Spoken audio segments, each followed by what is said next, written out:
Dipersembahkan oleh Pemirsa, pemilu Amerika Serikat telah selesai digelar yang ditandai dengan suara Joe Biden yang unggul dari sang petahana Donald Trump. Lantas bagaimana kebijakan Amerika Serikat di bawah kepemimpinan Joe Biden, khususnya kebijakan luar negeri yang katanya membawa perubahan? Mari kita lihat data dan faktanya bersama saya Abdi Azwar Sahi dalam segmen Fact Check kali ini. Dan pemirsa, sebelum kita melihat bagaimana kebijakan Joe Biden pada saat dirinya memberikan kampanye, kita lihat dulu fakta kemenangan Biden yang mengalahkan Trump. Yang pertama adalah ada sebanyak 65 juta surat. Hal ini disebabkan karena dalam masa pandemi COVID-19, pemilihan Pilpres Amerika Serikat ini harus digelar dengan mengirimkan surat pemilihan ini melalui pos. Tercatat ada sebanyak 65 pemilih yang mengikuti mekanisme tersebut untuk menghindari adanya penumpukan di tempat pemungutan suara atau TPS. Kemudian di fakta yang kedua kita lihat ada sebanyak 4 juta suara populer. Ini selisih yang didapatkan oleh Biden lebih tinggi dibandingkan dengan Donald Trump. Namun jika kita totalkan secara keseluruhan, suara populer yang didapatkan oleh Joe Biden ini totalnya sebesar 74,8 juta, yang ini juga kemudian menjadi salah satu pemecah rekor dari suaranya Barack Obama pada pemilihan presiden sebelumnya yang hanya mencapai 69,4 juta suara populer. Kemudian fakta selanjutnya adalah sebesar 58% suara pria ini pemilih pria, khususnya untuk pria kulit putih ini memilih Donald Trump, namun jika dibandingkan dengan pemilihan sebelumnya angkanya cenderung menurun 4%. Kemudian fakta berikutnya adalah 11 presiden satu periode.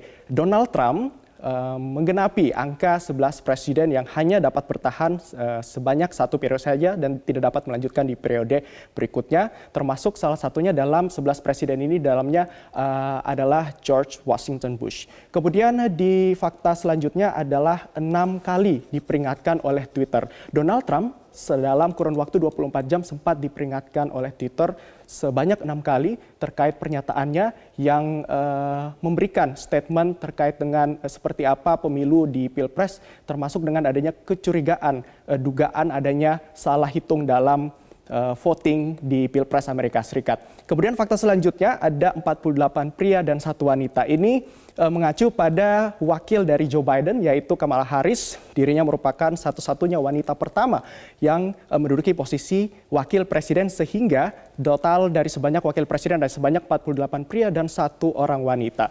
Kemudian dua fakta lainnya ini juga cukup unik pemirsa. Joe Biden yang berasal dari Partai Demokrat berhasil kembali memenangkan di negara bagian Georgia. Ini pertama kali sejak tahun 92 yang lalu.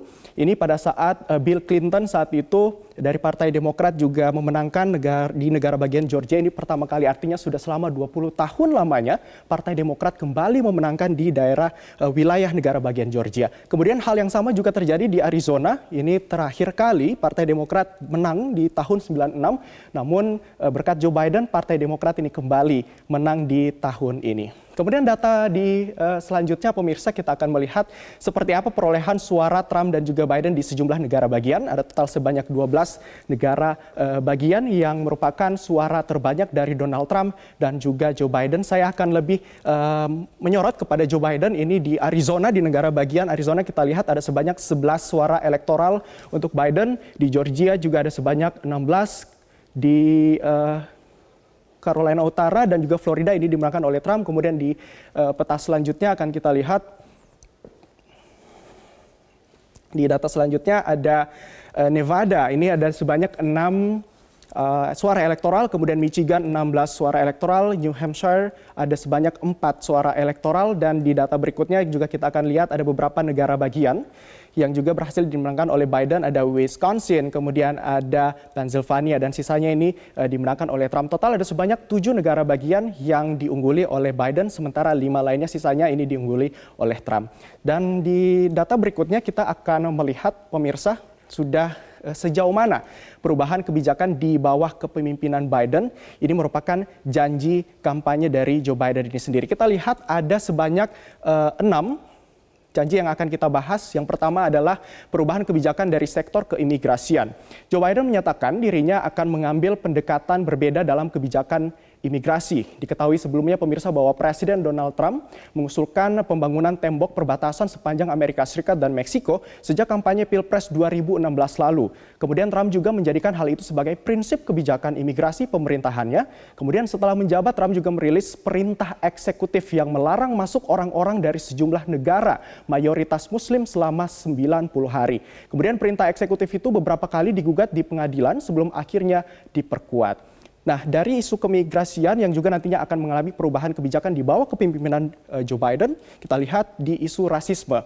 Di isu rasisme ini, Joe Biden akan menekankan bahwa dirinya akan memberikan kesempatan ekonomi, pendidikan yang lebih baik dan juga layanan yang lebih baik kepada seluruh warga tanpa memandang bulu ataupun tanpa memandang ras dari mana ia berasal. Kemudian di cabutan aturan Muslim ban, pemirsa, Presiden Amerika Serikat terpilih Joe Biden juga akan mencabut larangan masuk yang berasal dari 13 negara yang merupakan mayoritas warganya Muslim dan keturunan Afrika. Peraturan yang sering disebut Muslim ban ini dibuat Trump pada 3 tahun lalu. Kemudian nantinya kebijakan ini akan dicabut oleh Joe Biden. Dan kita beralih ke kebijakan selanjutnya, pemirsa. Di slide sebelumnya kita masih lihat berjanji bahwa Joe Biden ini berjanji Amerika Serikat akan kembali ke Paris Agreement dalam 77 hari, di mana Amerika Serikat ini merupakan emitor atau penghasil gas rumah kaca terbesar kedua di dunia, sehingga Biden akan berjanji membawa Amerika Serikat kembali ke dalam Paris Agreement tersebut. Kemudian di kebijakan selanjutnya, Biden dianggap mampu meredakan perang dagang antara Amerika Serikat dan juga Tiongkok. Kemenangan Joe Biden ini sebagai Presiden Amerika Serikat terpilih dinilai akan berdampak pada perekonomian global. Ini karena Biden dianggap mampu meredakan tensi perang dagang antara Amerika Serikat dan juga Tiongkok yang dalam beberapa tahun terakhir ini cukup memanas, pemirsa.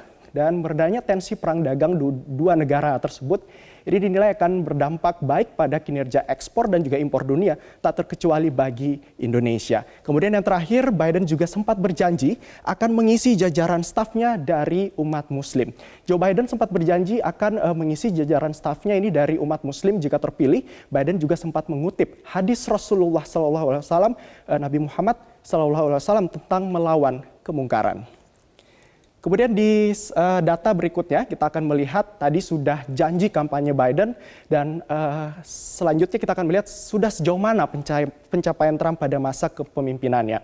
Dan Trump ini sempat mengklaim bahwa selama masa kepemimpinannya sejak Januari 2017 lalu, Amerika Serikat berkembang pesat di setiap tingkatan, baik itu dari ekonomi, kemudian dari segi militer dan juga pembangunan. Kemudian Trump juga sempat mengklaim bahwa adanya peningkatan dari segi ataupun dari sektor gross domestic product atau GDP atau produk domestik bruto Amerika Serikat yang memang meningkat pesat di bawah kepemimpinan Donald Trump.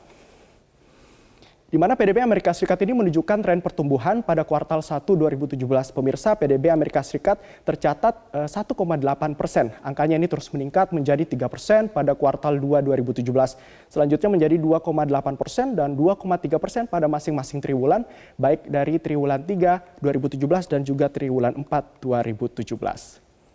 Dan di data berikutnya kita akan melihat bagaimana sebenarnya keuntungan bagi Indonesia dalam ataupun di bawah kepemimpinan Joe Biden. Ini saya mengutip pernyataan dari Jerry Massey selaku peneliti politik Amerika Serikat yang bersumber dari medcom.id pada hari Minggu 8 November 2020 kemarin. Dikatakan bahwa PR ataupun pekerjaan rumah Biden harus konsisten menjaga hubungan diplomatik dengan Indonesia. Biden juga dipercaya punya konsep jelas terkait hubungan Indonesia dan Amerika dari sisi kebijakan ekonomi. Kita lihat datanya akan seperti apa nantinya hubungan kerjasama antara Amerika Serikat ataupun keuntungannya dengan Indonesia di bawah kepemimpinan dari Joe Biden, pemirsa. Inilah yang pertama adalah ekonomi dan juga di sektor perdagangan, di mana dari ekonomi dan juga sektor perdagangan ini juga tidak begitu lepas dari hubungan perdagangan ekspor-impor antara Indonesia dan juga Amerika Serikat. Ditandai dengan saat ini juga sudah berlangsung hubungan diplomasi selama 70 tahun antara Indonesia dan juga Amerika. Kemudian untuk politik dan juga diplomatik dari antara Indonesia dan juga Amerika Serikat, saat ini juga sudah terus berlangsung, dan juga dari hubungan teknologi juga diharapkan nantinya Amerika dapat membangun dan juga memberikan suatu pabrik tersendiri di Indonesia. Dan juga hubungan terakhir ada hubungan multilateral antara Indonesia dan juga Amerika Serikat yang tercatat dalam dialog ataupun G20 dan juga World Trade Organization.